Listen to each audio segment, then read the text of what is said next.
Hello மக்களே, எல்லாம் எப்படி இருக்கிறீங்க? நல்லா இருக்கிறீங்களா? புளிச்சக்கீரை கடைசல் பற்றி பார்க்கலாமா?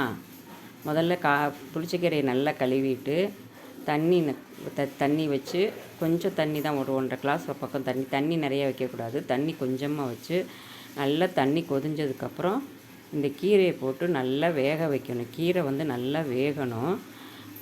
அதை எடுத்து பார்க்கும்போது அப்படி நல்லா நசுங்கணும் அந்த கீரை. அப்போ தான் கடையும் போது நல்லா மசியும். நல்லா வேக வச்சதுக்கப்புறம் அந்த தண்ணி கொஞ்சம் நிறையா இருந்துச்சுன்னா கொஞ்சமாக அதை இருத்துக்கணும். அந்த தண்ணியை எல்லா தண்ணியுமே நம்ம வடிகட்டிடக்கூடாது. கொஞ்சம் தண்ணி இருக்கணும். அப்போ தான் நல்லாயிருக்கும். தண்ணி இருந்தால் தான் அந்த கீரை நல்லாயிருக்கும். அதுக்கப்புறமா தான் நம்ம உப்பு போடணும். வேகும்போது போடக்கூடாது.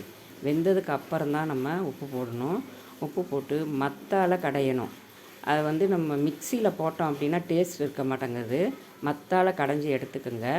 அதுக்கப்புறம் இதுக்கு மசாலா தயாரி பண்ணிக்கலாம். 1 ஸ்பூன் ஜீரகம், 1 ஸ்பூன் மிளகு, 1 ஸ்பூன் வெந்தயம், ஒரு 5-6 பல் பூண்டு போட்டு நல்லா நச்சு எடுத்துக்கணும்.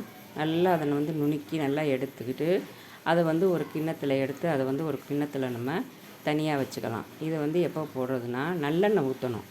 நல்லா சட்டியில் நல்லெண்ணெய் ஊற்றி அதுக்கப்புறம் நல்லா எண்ணெய் காஞ்சதுக்கப்புறம் கடுகு கொஞ்சம் போடுங்க. அதுக்கப்புறம் உளுந்தம்பருப்பு கொஞ்சம் போட்டுக்கோங்க. அதுக்கப்புறம் இந்த நச்சு வச்சம் பற்றிய மசாலா அதை போட்டு பெருங்காயத்தூள் போட்டு வரமிளகாய் நல்லா நமக்கு எவ்வளோ காரம் தேவையோ அவ்வளவு வரமிளகாய் போட்டு நல்லா அதை பொன்னிறமாக வறுத்து எடுக்கணும். அந்த அந்த வாசம் வரும். நல்ல கமகமகமான வாசம் வரும். வறுத்து எடுத்துட்டு அதை அந்த கீரையில் நம்ம ஊற்றி நல்லா கிண்டிட்டு வச்சுக்கணும். வச்சுக்கிட்டு அதுக்கப்புறம் அதே வடைச்சட்டியில் கொஞ்சம் நல்லெண்ணெயை ஊற்றி சின்ன வெங்காயம் நிறைய வெட்டி வச்சுக்கணும். இதுக்கு சின்ன வெங்காயம் தான் நல்லாயிருக்கும்.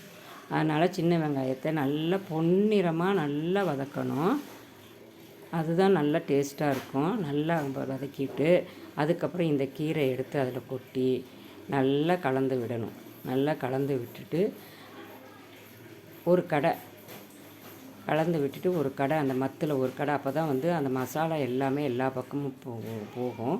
ஒரு கடை கடைஞ்சி விட்டுட்டு மேலே நம்ம கொஞ்சம் நல்லெண்ணெய் விடணும். நல்லெண்ணெய் தாங்க இந்த புளிச்சக்கீரைக்கு ரொம்ப டேஸ்ட்டாக இருக்கும். நல்லெண்ணெய் விட்டுட்டு அதுக்கப்புறம் ஒரு கடை, அவ்வளோதான். கடைஞ்சி எடுத்துட்டு நல்ல சூடான சாதத்தில் போட்டு சாப்பிட்டிங்கன்னா அவ்வளோ மணமாக இருக்கும். ரொம்ப டேஸ்ட்டாக இருக்கும். இந்த வீடியோ பிடிச்சிருந்தா லைக் பண்ணுங்கள், சப்ஸ்கிரைப் பண்ணுங்கள், ஷேர் பண்ணுங்கள். தேங்க்யூ.